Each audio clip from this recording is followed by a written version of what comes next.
रोज एक ओवी संतांची, रोज एक ओवी संतांची. मराठा तुका मिळवावा, महाराष्ट्र धर्म वाढवावा, ये विषयी करिता दुरावा, पूर्वज हासती. नमस्कार. रोज एक ओवी संतांची या मालिकेमध्ये सगळ्यांचं पुन्हा एकदा मनपूर्वक स्वागत. कालचा भाग संपताना मी असं म्हटलं की 50 भाग झाल्यानंतर आठवड्यातून एकदा म्हणजे सोमवारी ओवी सादर करायची. त्यावरती अनेक कॉमेंट्स आलेले आहेत. कोणी म्हणतं ते रोज हवं, त्याचं व्यसन लागलं पाहिजे किंवा व्यसन लागलेलं आहे. परंतु एक कॉमेंट खूप छान आहे. सुनील जोशी म्हणून माझे स्नेही आहेत. ते असं म्हणतात की आपण असा निर्णय घेतल्याबद्दल धन्यवाद. आता मला लक्षात येत नाही की हे कौतुकाचं आहे की मी आता सलग 5-6 दिवस बोलणार नाही, एकदाच बोलणार आठवड्यातून, याबद्दल त्यांना आनंद झालेला आहे. पण त्यांची पण चूक नाही हो. मी म्हटलं तसं शेवटी हे अतिपरीच्या अवज्ञा आहे. रोज सकाळी उठल्यानंतर एक ओवी संतांची असं करून माझं निरूपण, त्यात पुन्हा निरूपण करणारा जो असतो त्याच्या बोलण्यामध्ये काही वेळेला नकळत किंवा ठरवून आगाऊपणा येत असतो. तो लोकांना आवडत नाही, त्याचा टोन आवडत नाही. त्यानंतर अर्थ जो सांगितलेला आहे तो अर्थ कित्येक ज्ञानी माणसांना तो उथळ वाटू शकतो. मी सांगतो ते अनेक कारणं आहेत. त्यामुळे मी सुनील जोशींच्या मताचा आदर करतो. त्यांनी मला धन्यवाद दिले त्याबद्दल मी त्यांचे आभार मानतो. आणि आता एक पुढचा निर्णय असा डोक्यात आहे की रोज न घेता सोमवार आणि गुरुवार ओवी घ्यायची असं ठरवतं आहे. आणि बाकीचे दिवस काय घ्यायचं ते मी तुम्हाला सांगणारच आहे. प्लॅन झाला माझा पूर्ण की. असो, हेतू एकच आहे आणि तो हेतू माणसाने एकत्र आणणं हा आहे. याचं कारण मी कालच्या माझ्या भागामध्ये जेव्हा म्हटलं की मुसलमानांच्या इंटेलेक्च्युअल कॉन्क्लेव्हमध्ये जेव्हा मी मौलवीला बोलताना ऐकलं आणि तो असं म्हणाला की भारतामध्ये हिंदू बहुसंख्य नाहीत. आणि बहुसंख्य का नाहीत तर तो म्हणाला ख्रिश्चन हिंदू नाहीत, बौद्ध हिंदू नाहीत, शीख हिंदू नाहीत, लिंगायत हिंदू नाहीत, तामिळनाडूमधले हिंदू नाहीत. आता त्यांनी तेच सुरू केलं आहे की ह्या सर्व रचनेमध्ये पूर्ण विश्वाला एक कुटुंब आहे असं मानणारा जो धर्म आहे, जी संस्कृती आहे, त्या संस्कृतीला तुम्हाला विरोध करता येत नाही कारण ती सर्वव्यापी आहे. तिला संस्थापक नाही आहे, एकच ठाम पुस्तक नाही आहे धर्मग्रंथ म्हणून. आणि ही स्थिती खूप हजार वर्षापासूनची आपल्याकडे आहे.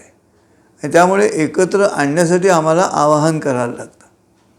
आणि त्यामुळे मोगलांचं राज्य भारतावर आल्यानंतर प्रामुख्यानं छत्रपती शिवरायांच्या काळामध्ये जे घडलं त्यामध्ये संत म्हणून समर्थ रामदासांचं नाव अत्यंत महत्त्वाचं ठरतं. आणि त्यातूनही महाराष्ट्र या राज्यापासून हा सगळाच गनिमी कावा सुरू झाला आणि मोगलांना महाराष्ट्राच्या खाली मोठ्या प्रमाणावरती जाता आलं नाही. आणि त्याचं कारण आहे छत्रपती शिवराय. या अनन्य शरणा आर्या ताराया, जयदेव जयदेव जय जय शिवराया, असं स्वातंत्र्यवीर सावरकरांनी आरती लिहिली छत्रपती शिवरायांवरती. आर्जव करीत की आता पुन्हा या, आर्यांच्या भूमीवरी म्लेच्छांचा घाला, आला आला सावध हो शिवभूपाला, सद्गरिता भूमाता दे तुझा हा केला, करुणारव भेदुनी तव हृदय नका गेला. हा आवाज तुला ऐकू नाही का रे आला, असं स्वातंत्र्यवीर सावरकर शिवरायांना विचारत आहेत. अशी सुंदर आरती लिहिलेली आहे. मला या निमित्ताने आत्ताचं महाराष्ट्र, भारतामध्ये काय घडत आहे, महाराष्ट्राविषयीचं दिल्ली उत्तर भारताचं जे मत आहे त्यामध्ये असहिष्णुता आपल्याकडे आहे असं म्हटलं जात आहे. आणि ह्या विषयाला धरून समर्थ रामदासांची एक ओवी आहे. आणि समर्थ रामदास असं म्हणत आहेत की मराठा तितुका मेळवावा, महाराष्ट्र धर्म वाढवावा, ये विषयी करिता दुरावा पूर्वज हासते. कशासाठी? तर इतकं सगळं सुंदर निर्माण केलेलं आहे आणि त्याविषयी जर आम्ही दुरावा ठेवला, कोणता? तर एकत्र न येण्याविषयी आम्ही आस्था ठेवली.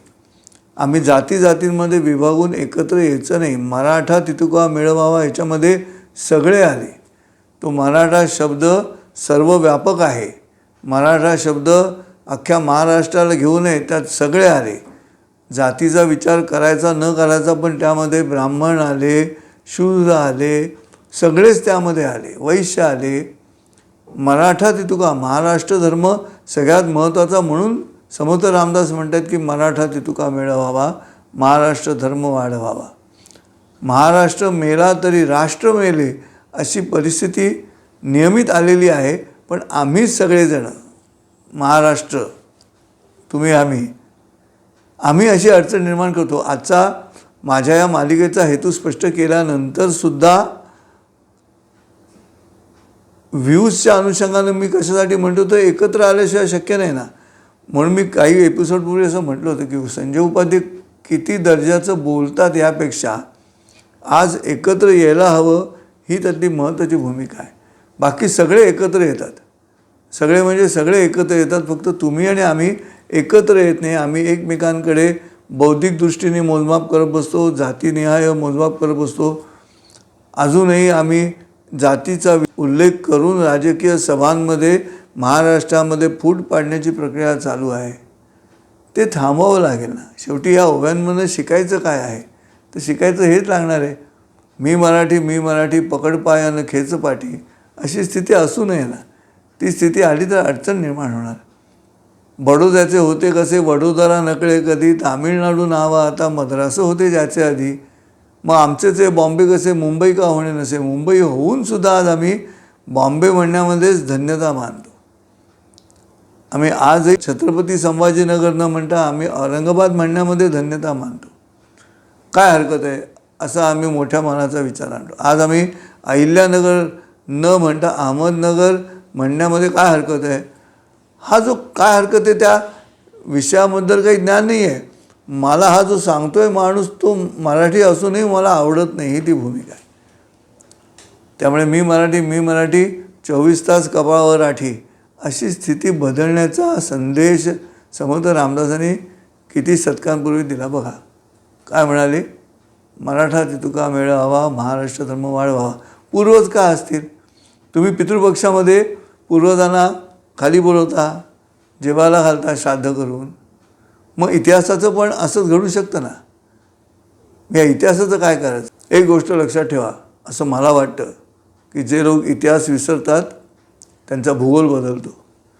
तेव्हा आमचा भूगोल बदलू द्यायचा नसेल, महाराष्ट्राचाच नव्हे संपूर्ण भारताचा, तर आम्हाला एकत्र यावं लागेल. आणि एकत्र येण्यासाठी म्हणूनचं हे आवाहन आहे, सगळ्यांसाठीच आहे ते. त्यात ब्राह्मण आले, वैश्य आले, क्षत्रिय आले, सगळेच आले. आता हे जातीभेद अस्तित्वातच नाही अशी कालची ओवी म्हणाली की नाही. कालच्या ओवीमध्ये मी काय म्हटलं, तुम्ही पुन्हा एकदा ती ओवी वाचा, पुन्हा एकदा त्या ओवीचा एपिसोड बघा.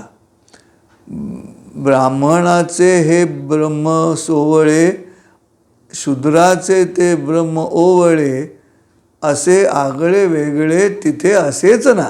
काय म्हणाले समर्थ रामदास की ह्याचं सोवळं आणि त्याचं ओवळं असं ब्रह्म नसतं. का? देहबुद्धीच्या अंती एकाचीच प्राप्ती.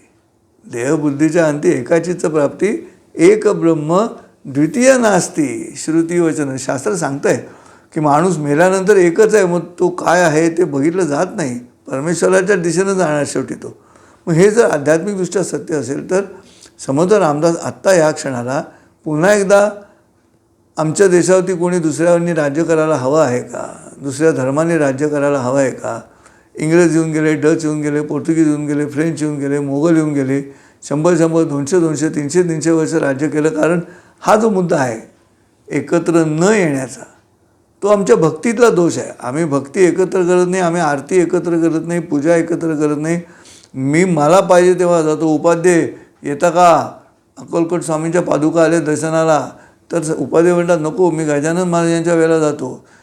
हे जे सेपरेशन आहे ते सेपरेशन केलं पाहिजे. ते सगळं एकच आहे. ही भूमिका घेऊन एकत्र त्याही वेळेला गरज होती छत्रपतींच्या वेळेला सुद्धा आणि तीच गरज आजही आहे. वर्तुळ पूर्ण झाल्यासारखं वाटतं आहे. म्हणून माझी हात जोडून विनंती आहे ही ओवी पुन्हा एकदा या ओवीचा उच्चार करा, विचार करा आणि आचरणामध्ये आणा. काय म्हणत आहेत? मराठा तितुका मिळवावा. मराठा जात म्हणून न बघता मराठा महाराष्ट्रातला माणूस म्हणून बघायला पाहिजे. ज्ञानेश्वर माऊलींनी सुद्धा शब्द मराठाच वापरला. माझा मराठाची बोलू कौतुके परी अमृता ते पैजा जिंके ऐसी अक्षरे रसिके मिळवेन असंच म्हटलेलं आहे. तेव्हा तो असे वाद निर्माण नका करू. कोणी ब्राह्मणांनी पण असं म्हणू नये ब्राह्मण तितुका मिळवावा असं नसतं आणि असं नाही आहे. हे तुम्ही आम्ही निर्माण करत आहोत आणि म्हणून गुणकर्म विभाग अशा जे विभाग पडलेले आहेत ते लक्षात घेऊन आम्हाला समंत रामदासांचा हा विचार अंमलात आणावा लागेल. अन्यथा आणखी एका पारतंत्र्याची हीच बहुतेक नांदी आहे. आज आमच्या स्वतंत्र देशात तिरंग्यालाच बंदी आहे. महाराष्ट्रावरनं हा प्रश्न राष्ट्रावरती जर गेला आणि कोणी एकत्रच यायला तयार नसेल तर पूर्वज म्हणजे ज्यांनी हा अखंड भारताची रचना निर्माण केली ते सगळे पूर्वज हसतील आपल्यावरती. थोडक्यात छी थू करतील तुम्ही जर ह्याविषयी दुरावा दाखवला तर. माझी विनंती आहे जिव्हाळा दाखवा आणि सगळ्यांनी एकत्र येऊन आपण ह्या घटनेकडे पाहूया अशी हात जोडून विनंती करतो आणि आज या ठिकाणी थांबतो. माझ्या कार्यक्रमाच्या सादरीकरणामध्ये काय काय बदल होणार आहेत सुनील जोशी म्हणाले तसं त्यांनी पुन्हा कॉमेंट करून स्पष्ट करावं की तुम्ही थांबलात त्याबद्दल मला धन्यवाद असंही असू शकतं. पण सोमवार आणि गुरुवार आपण ओवी सुरू ठेवू. माझ्या दृष्टिकोनातून ते आवश्यक आहे. संत साहित्याचाही प्रचार त्या निमित्ताने होतो आणि समाजामध्ये सकाळी काहीतरी शिवराळ ऐकण्यापेक्षा हे बरं की नाही रोज सकाळी. पुन्हा भेटू उद्या 5 वाजता पहाटे. तोपर्यंत रामकृष्ण हरी.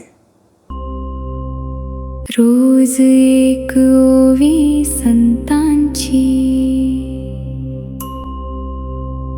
रोज एक ओवी संतांची.